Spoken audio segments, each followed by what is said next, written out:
Now, many of you here tonight will know that Cain and Abel and Hampstead Heath are Cockney rhyming slang. Cain and Abel means table, and Hampstead Heath means teeth. We are glad to welcome tonight a large group of Cockney worshippers to Evensong, and it is to them that I wish to address my sermon.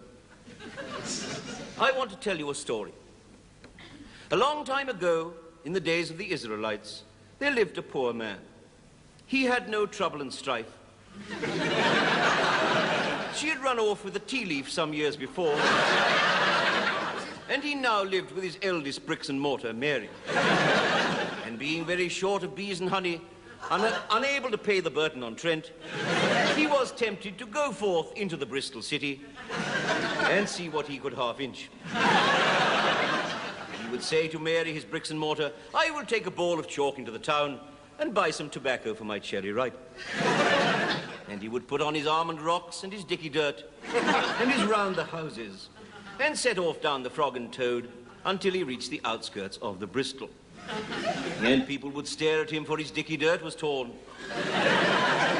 His howdy-doos were full of holes. And his coat was very Westminster Abbey.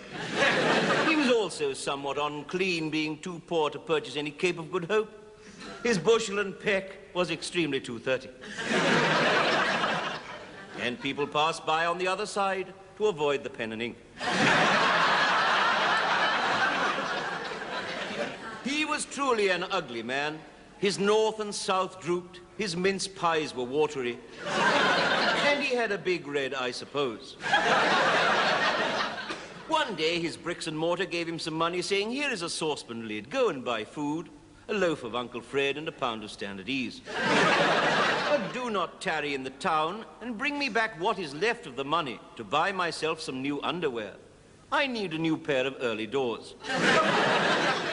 For my present ones are full of holes, and I am in a continual George raft." But instead of returning with the bees and honey for his bricks and mortar's early doors, he made his way to the rubber-dub for a tumble down the sink and indulged himself freely on the bottle. And he became very Elephant's Trunk and Mozart. And when the landlord of the rubber-dub called Birdlime, the man set off back towards his cat and mouse, reeling about all over the Frog and Toad and drunkenly humming a stewed prune. And it came to Khyber Pass that as he staggered along, he saw on the pavement a small brown Richard III.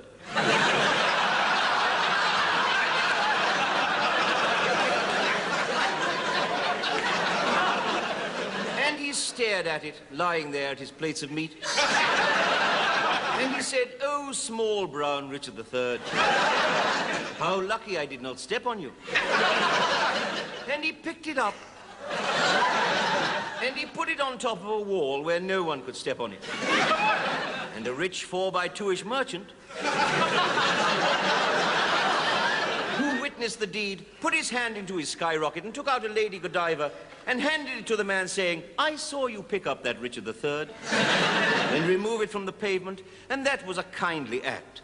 Take this Lady Godiva for your froth and bubble." And the man took it and went on his way, and the Richard III flew back to its nest.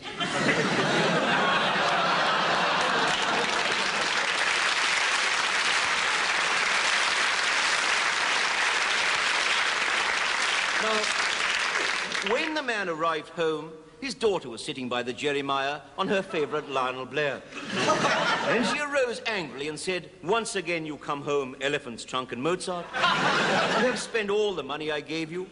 Now I cannot have my new pair of early doors. Neither can I have wine, as you do." And the man said, "Fear not, here is a Lady Godiva, which I earned by a kindly act." And the woman was overjoyed and said, "Thank you, father. Now I can have my pair of early doors.